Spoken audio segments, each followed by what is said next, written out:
Господин Златанов, 90 години български волейбол, една от легендите и волейболист номер едно на България за 20 век. Как приемате церемонията и има ли нещо специално като усещане?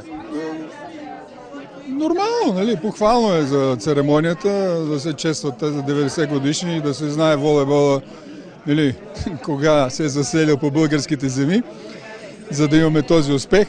Радващото е, че нали, от традициите, които има от поколенията, които нали, преди нас са работили, нашето поколение и след това, се запазва така едно постоянство, като представяне на световните форуми, олимпиади, световни европейски първенства и сравнително добро представяне през всичките тези години. И това го показа и нали, резюмето, което направи Асен Минчев във връзка с историята на волейбола и медалите, които са постигнати от българските национални отбори през годините. Така че, нали, похвално е това нещо. И нека да не забравяме, че историята е тази, която крепи спорта.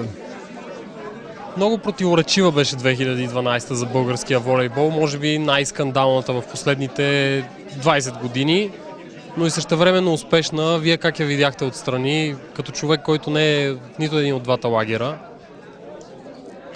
Ами, как я видях? Видях някак си отстрани, даже споделяйки и чувайки, нали, мои колеги, които са нали, от Съюза, от Полша, от Италия.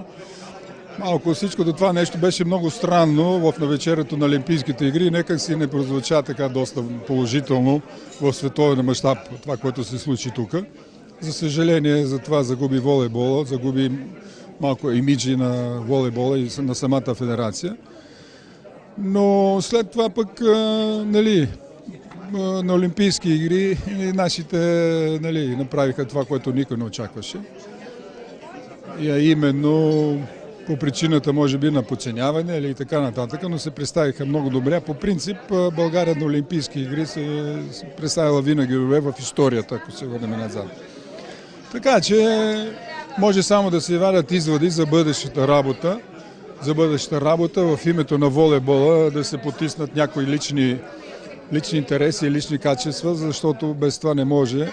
Волейбола трябва да е този, който е над всички и трябва за неговото благо да се разрешават някои проблеми по по-друг начин.